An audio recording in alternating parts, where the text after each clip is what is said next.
MCTV, la chaîne qui enseigne, la chaîne qui éclaire. parce que yonent bi sallallahu alayhi wa sallam dafa am lu mu wax ko nee na jamono. Le prophète sallallahu alayhi wa sallam avait dit: mënatul jaxasoo ba mel na mu mel. deux phénomènes annoncent un grand trouble bu ko wolof di dégg qu'aucune autre époque ne saurait rivaliser. jamono bu jaxasoo ba toll fii mënatul gën a jax. On lui demanda quels sont ces phénomènes et voici ce qu'il répondit. ñu ni ko ci yan ñaar mu ni bu ñu demee ba xam. C'est lorsqu'on ne parviendra plus à discerner celui qui détient le pouvoir temporel et celui qui détient le pouvoir spirituel.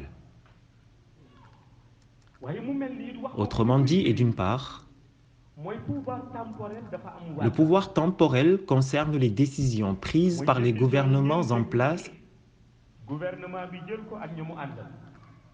dans le but de protéger leur population. loolu mooy wàllu pouvoir temporel. Mais d'autre part, il y a le pouvoir spirituel. mooy li nitu diine yi war a C'est ce que les religieux s'efforcent à faire, à savoir mettre en communion les âmes avec le Créateur de sorte qu'il allège les fléaux dans le monde. Le prophète, sallallahu alayhi wa sallam, poursuit en disant: lorsqu'il y a l'amalgame de ces deux phénomènes et que plus personne ne sache les distinguer, alors le désordre atteint son paroxysme.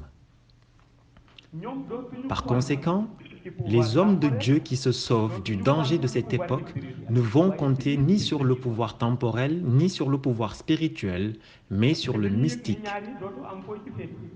En effet, ils auront pressenti l'ambivalence de ces deux pouvoirs et miseront sur le mystique. Cheikh El Hadj Omar, radiyallahu ta'ala anhu, pour sa dernière bataille, savait qu'il ne gagnerait pas. Mais qu'est-ce qui a toutefois mobilisé les fidèles qui l'ont suivi? C'est qu'il leur fit savoir ne pas miser sur la bataille en tant que telle, mais sur le mystique. Ces derniers comprirent alors que sa manœuvre serait mystique et hors de portée de la vue des gens. Quant à l'épidémie que nous vivons actuellement et qui ébranle le monde entier, de braves gens y travaillent nuit et jour en se sacrifiant du côté de la médecine et méritent vivement d'être remerciés pour les efforts qu'ils fournissent. C'est d'ailleurs pourquoi Cheikh El Hadj Malik radiyallahu ta'ala anhu a dit que s'il devait choisir un métier shahada, il voudrait être médecin. Lorsqu'on lui demanda pourquoi, voici sa réponse: parce que eux et nous avons la même mission. Eux soignent le corps tandis que nous soignons l'âme. Ainsi, il convient de faire la part des choses. Celui qui veut être sauvé doit adopter certains comportements. Il y a ceux qui relèvent du monde shahada et ceux du monde haqiqa. Ceux qui renvoient au monde terrestre ou shahada concernent les précautions à prendre. L'exemple du gel alcoolique utilisé pour se nettoyer les mains n'est pas une création des médecins. L'islam, en effet, est précurseur en matière d'hygiène. Une personne doit avoir une propreté corporelle au même titre que ses habits, sa nourriture et son environnement, que cela soit en période d'épidémie ou non. Toutes les autres mesures susceptibles de sauver les gens afin de pouvoir vivre en sécurité sont primordiales. Par ailleurs, il y a des personnes que les mesures qu'éprouve actuellement le monde posent problème. C'est le cas du confinement des populations, qui veuille que personne ne sorte de chez soi à moins d'avoir une justification. Pourtant, cette mesure est particulièrement affectionnée par le mystique car il a coutume de l'isolement. Le jour où vous confinez un mystique, vous lui accordez alors une faveur. Il cherchera à profiter de l'occasion pour rattraper le temps qui lui manquait dans l'adoration de son Seigneur. Il se recueillera avec son chapelet et à la fin, il le tarira de louanges. C'est pourquoi lors d'un échange avec un sage, Il me raconta la fameuse histoire où l'on voulut arrêter Cheikh Tidiane Sy radiallahu ta'ala anhu au Sénégal. C'était un contentieux qui l'opposait au gouvernement.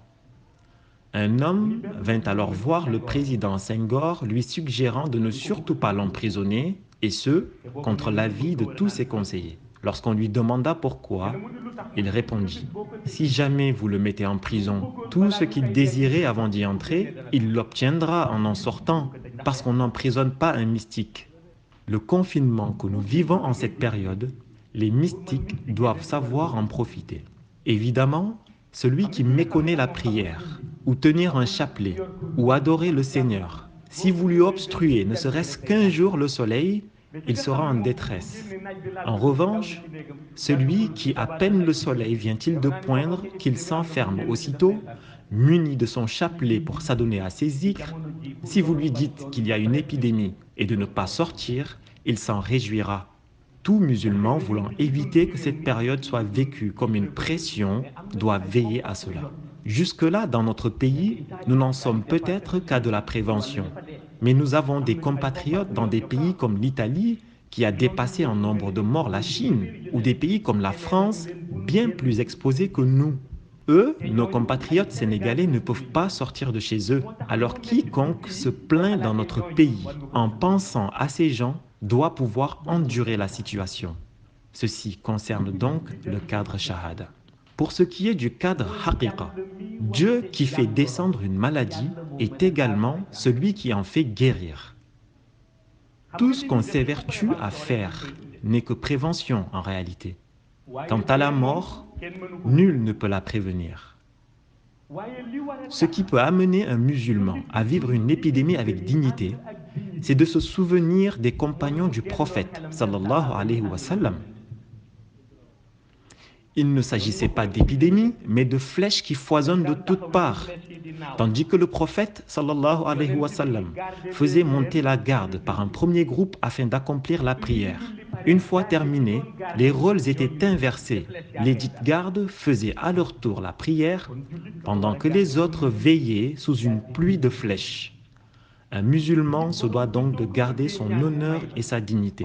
Enfin, pour que le Seigneur exauce tes prières, tu dois lui faire savoir qu'il est l'unique recours. Et pour lui faire savoir qu'il est l'unique recours, lorsque les gens manqueront du temps, tu dois lui en consacrer.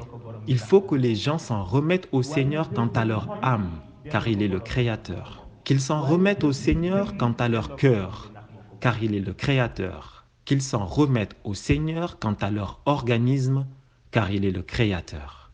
MCTV, la chaîne de confiance dans la fin.